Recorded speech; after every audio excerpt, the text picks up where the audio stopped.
अमंगल। अब इस जगह पर पूजा नहीं हो सकती। एक विधवा का पैर पड़ा है इस जगह पर। विवाह के शुभ कार्य के आरंभ में विघ्न पड़ गया। यह हमारी परंपरा और मर्यादाओं का घोर अपमान है। घोर अपमान, घोर अपमान, घोर अपमान।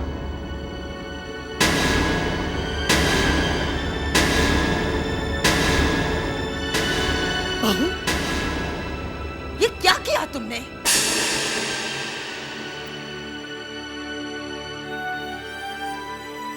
हे भगवान, और कितने अपशगुन होंगे सोनाक्षी की शादी से पहले। बस करो सुलक्षणा, गलती हो गई। अलकनंदा ने जानबूझकर कुछ नहीं किया।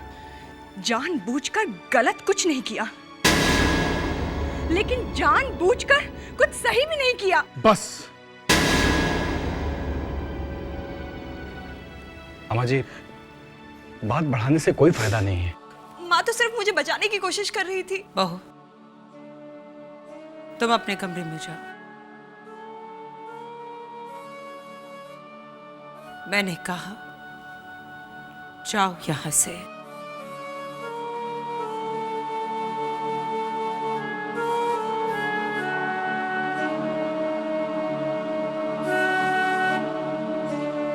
गंगा जल लाइए। पूजा के लिए इस जगह को हमें फिर से शुद्ध करना पड़ेगा।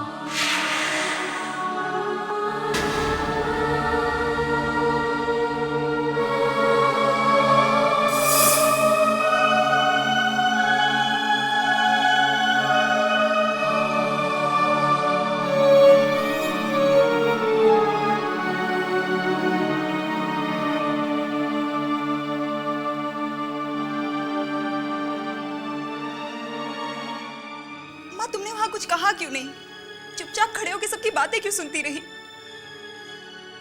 क्यों नहीं कहा कि तुमने जो भी किया वो जानबूझ के नहीं किया? तुम तो बस अपनी बेटी को गिरने से बचा रही थी। बोलो ना माँ, कुछ कहा क्यों नहीं? मीरा,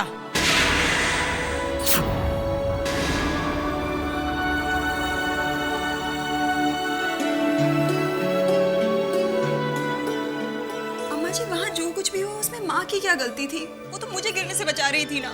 बहू, मैं तुमसे बात करने आई हूं। अम्मा जी, मेरी बात भी तो सुनिए ना। मीरा, जब बड़े लोग बात कर रहे होते तो छोटों का बीच में बोलना अच्छा नहीं होता। पर माँ, जाओ तुम।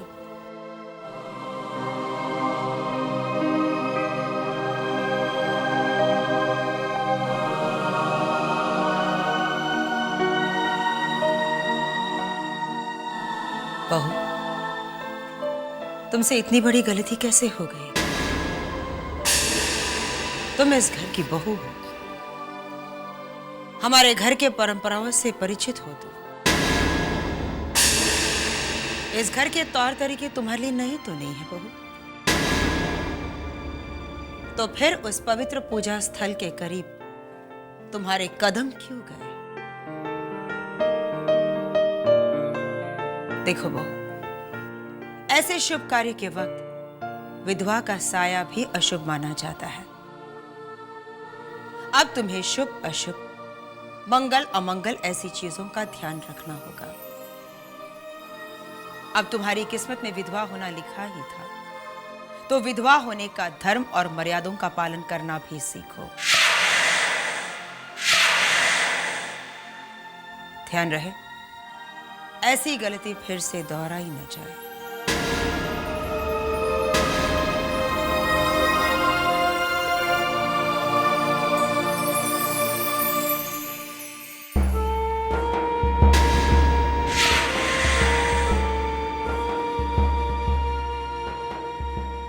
एक बात और अलग, मीरा को जिंदगी के ऊंच नीच सिखाओ, क्योंकि अब वो छोटी बच्ची नहीं रही।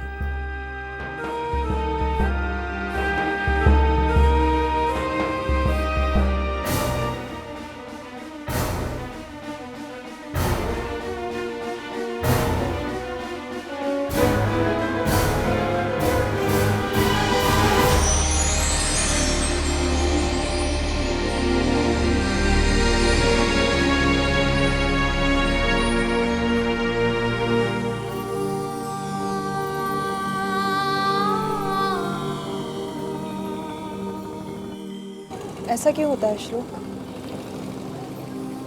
एक औरत के सिर से उसके पति का साया हट जाए तो उस औरत की परछाई तक को लोग अपशगुनी मानने लगते हैं।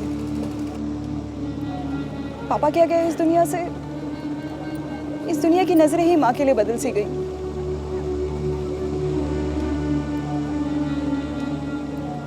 अम्मा जी की तो लाडली थी ना माँ,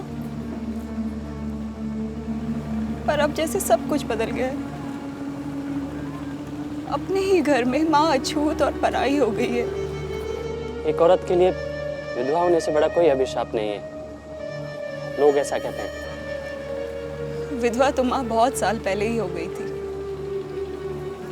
अब तो सिर्फ उसकी मांग का सिंदूर पूछा है। क्या क्या कहा? कुछ नहीं, तुम नहीं समझोगे।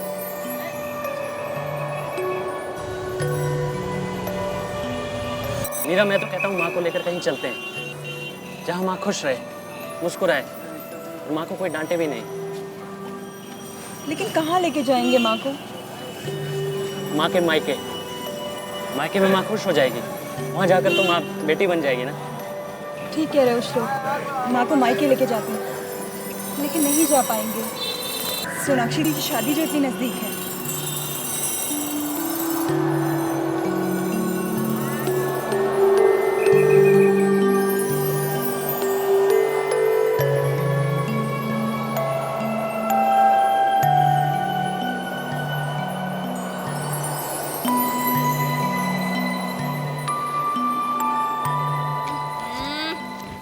बताइए ना भाभी, कौन सी साड़ी लें हम?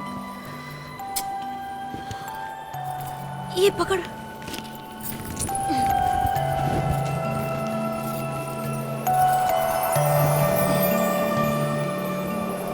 आहा। भाभी अब तो बताइए कौन सी साड़ी लें हम? इरावती कोई भी ले लो। नहीं भाभी, हम तो वही साड़ी लेंगे जो आपको अच्छी लगती है। लेकिन इसमें भी एक प्रॉब्लम है। पूछिए क्या? क्या? अब आपके सलोने रंग पे तो हर साड़ी जचती है ना। बताइए ना कौन सी लें? बताइए ना अलकनंदा भाभी, हम कौन सी साड़ी लें? जो आपको अच्छी लगे। हम तो वही साड़ी लेंगे जो आपको अच्छी लगती है। लेकिन इसमें भी एक मुसीबत है। पूछिए क्यों? क्यों? अब आपके गोरे रंग पे तो हर कपड़ा अच्छा लगता है ना। बताइए ना कौन सी लें?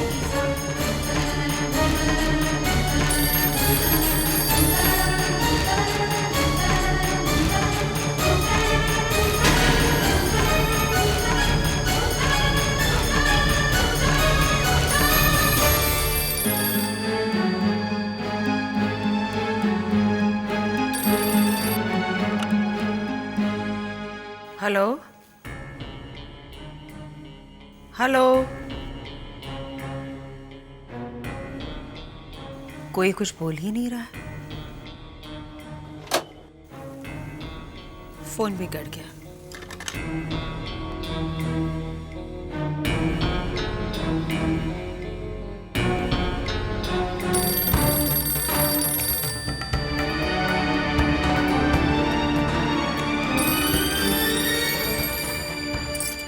हेलो। अच्छा है मीरा, फोन तूने ही उठाया। पहले अम्मा जी की आवाज सुनकर मेरे तो होश ही उड़ गए थे। हेलो नानी, कैसी हैं आप? तबीयत खराब है आपकी? हाँ मीरा, अभी और घबरा, थोड़ा सा घबरा मीरा। हे भगवान, हॉस्पिटल जाना पड़ेगा। नानी आप घबराइए मत, हम लोग आते हैं। हमारे सिवा आपका है ही कौन? ना मुझे दो फोन। हेलो नानी, लीजिए माँ से बात कीजिए। हेलो। कट गया। माँ, नानी की तबीयत बहुत खराब है, अस्पताल जाने की बात कर रही थी, तुम्हें बुलाया है। वैसे मौसी है तो हिम्मत वाली, फिर ये फोन लगता है कुछ ज्यादा ही तबीयत खराब हो गई है। तू फोन लगा, मैं बात करती हूँ। नहीं नहीं माँ, नानी अब घर पे नहीं मिलेगी। कह रही थी कि अस्पताल जा रही है डॉक्टर को दिखाने के लिए। अब तक तो निकल गई होगी, तबीयत बहुत खराब है ना। माँ, हमें चलना चाहिए, 3 घंटे में तो इलाहाबाद पहुँच जाएंगे। नहीं, हम कैसे जा सकते? यहाँ घर में शादी है। और पर माँ, नानी अकेले कैसे संभाल रही होगी? अलक माँ, अगर बड़ों की तबीयत खराब होगी तो बच्चों को ही ख्याल रखना पड़ेगा ना। बहू, तुम्हें अपनी मौसी को देखने जरूर जाना चाहिए।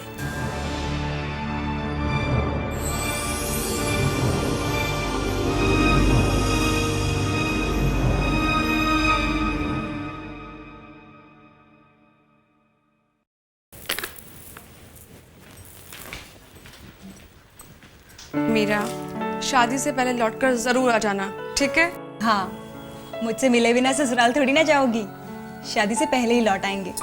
बहू,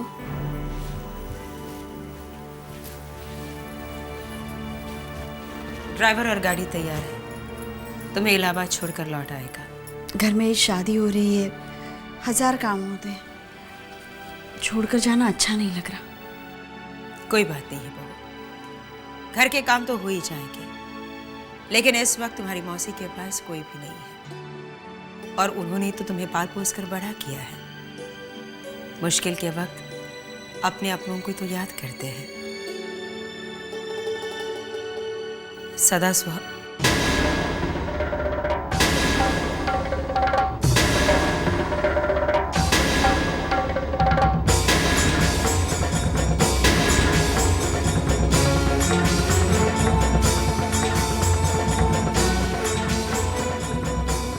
जीती रहो।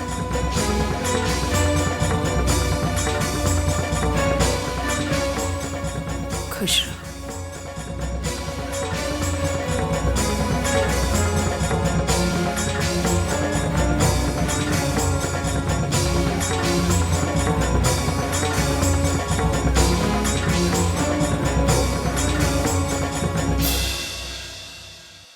मैं भी चलूंगा। तुम? माँ, ये हमारे साथ कहाँ जाएगा? मीरा जहाँ जाएगी श्लोक भी जाएगा। अरे हम तो नानी के यहाँ जा रहे हैं। पता है, नानी के घर जा रहे हैं, मैं फिर भी चलूंगा। तुम हमारे साथ नहीं जाओगे। मीरा ने जो कह दिया सो कह दिया। अलग माँ, मीरा कुछ भी कहे, मैं तो चलूंगा। माँ, तुम इस बार इसकी जिद मत मानना। देखो मीरा, ये वक्त झगड़ने का नहीं है, आने दो उसे भी।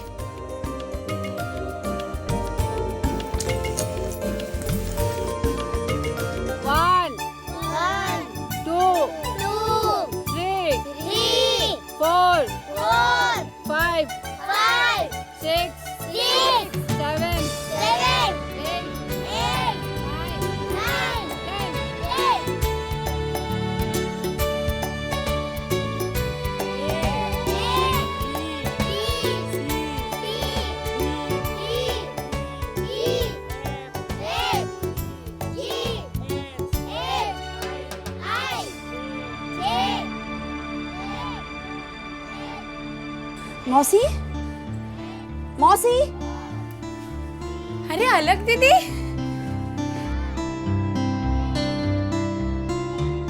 मौसी कहाँ है? कैसी है वो? कहीं वो हॉस्पिटल में तो? राम राम राम, शुभ शुभ बोलो अलग दीदी। उनकी तबीयत खराब थी ना, कैसी है वो? तबीयत खराब? और उनकी?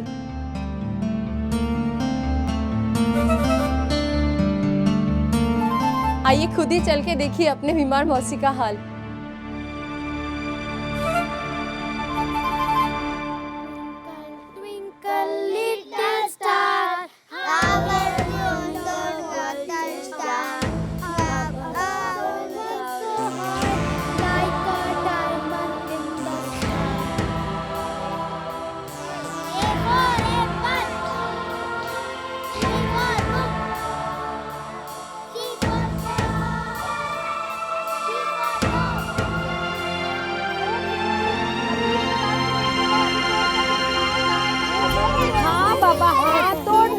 तोड़ती हूँ।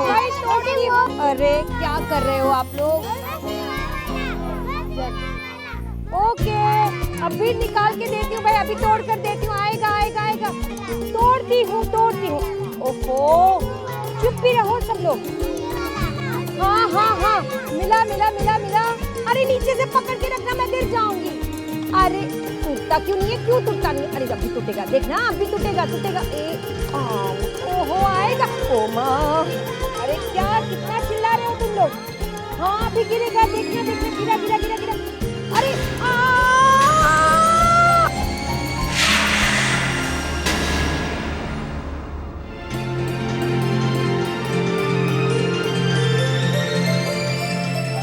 अरे अलग तू आजा। यार एक आधा फोन ही कर देती। फ़ोन तो आपके यहाँ से आया था। आपकी तबीयत खराब है, आप बहुत बीमार हैं। बीमार और मैं? अरे बीमार पड़े मेरे दुश्मन। अरे बीमार तो थी ना, वो तो माँ को देख के ठीक हो गई है ना नानी?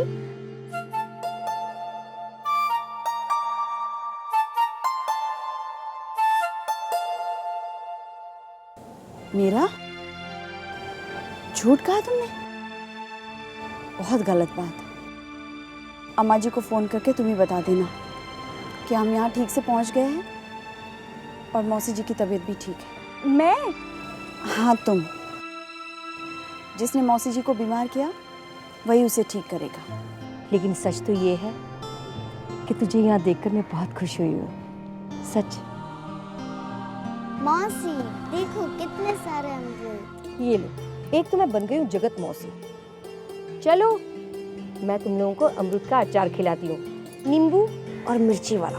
चलो ये लो, खाओ। ले अलग तू भी ले। हे भगवान, तुम लोगों के आने की खुशी में मैं तो सारे काम भूल गई हूँ। अरे मीरा, जा जरा सरला की मदद कर दे। पापड़ बेल कर रखे हैं सुखाने, उसे उलट पुलट करना पड़ेगा ना। जा मदद कर उसे। चल श्लोक। नानी इन सब कामों में तो ये बहुत तेज है। अच्छा, वेरी गुड। जा।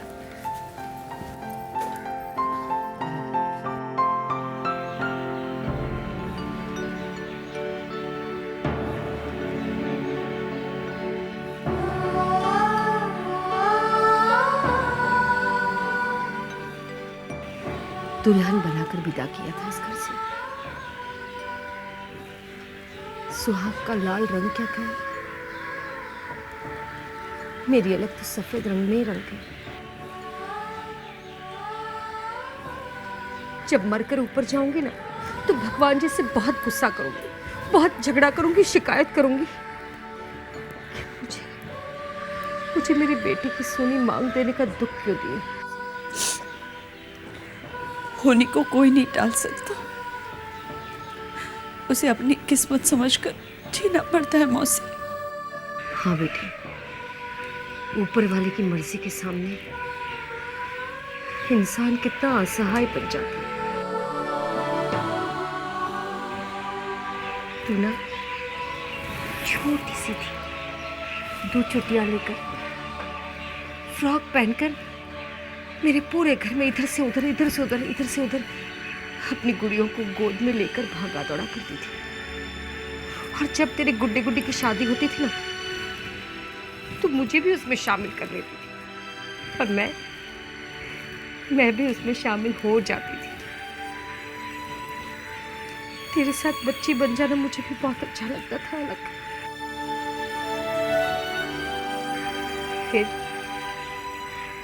फिर तेरी सूट पहनने की उम्र आई। हर रोज मेरे पास नया सूट मांगती थी और हर दूसरे दिन कहती थी कि मौसी मुझे इस सूट के साथ भी एक चुनरी रंग दो ना, एक चुनरी रंग दो बस। और मैं भी तुझे रंग देती थी, बड़ा अच्छा लगता था अलग। आंगन में हर रोज तेरी लाल नीली हरी पीली चुनरियों को सूखते हुए लहराते हुए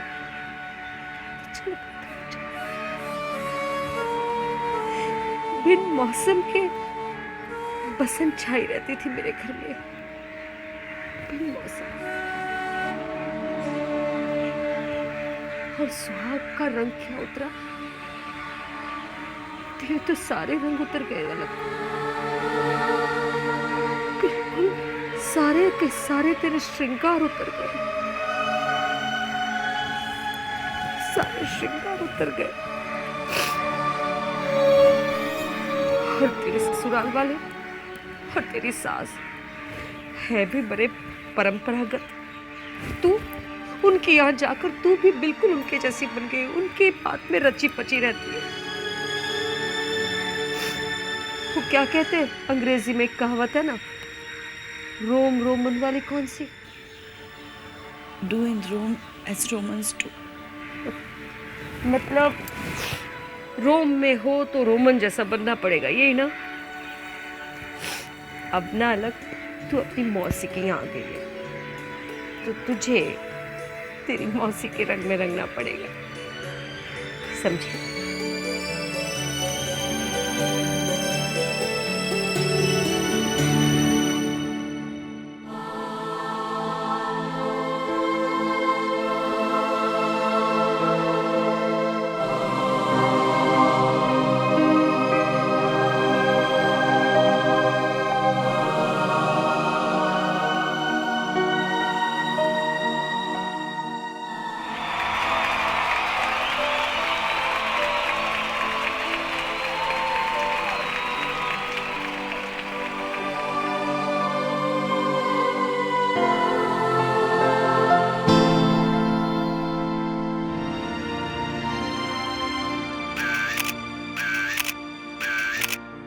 अलकनंदा ठीक से खड़ी रहो, देखो तुम्हारी कैप कैसी टेढ़ी हो रही है।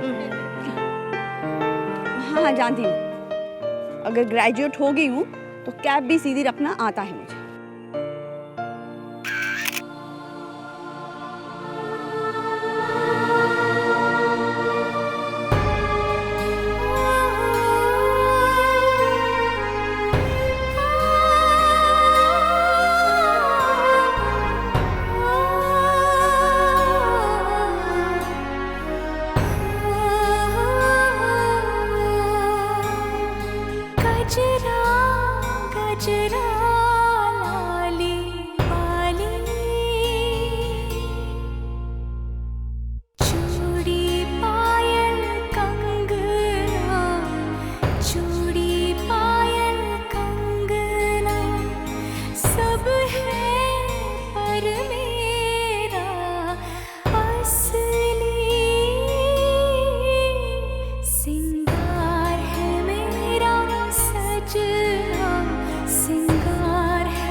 अक्सर सोचता हूं तुम्हारी आंखों की चमक के पीछे क्या राज है।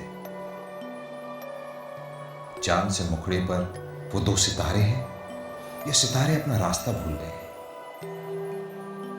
पर उनकी रोशनी मुझे सपनों की उस राह पे ले चलती है जहां सिर्फ हम दोनों हैं। तुम और मैं साथ साथ चलते हुए, हाथों में हाथ थामे, रोज दुआ करता हूं ये सपना जल्द से जल्द सच हो जाए।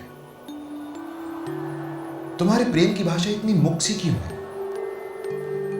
नैनों से बोलती हो, कुछ मुंह से भी कहो। तुम्हारे प्रेम के सागर में ऐसे डूबे हैं हम, तुम हमारे प्रेम का किनारा तो बनो।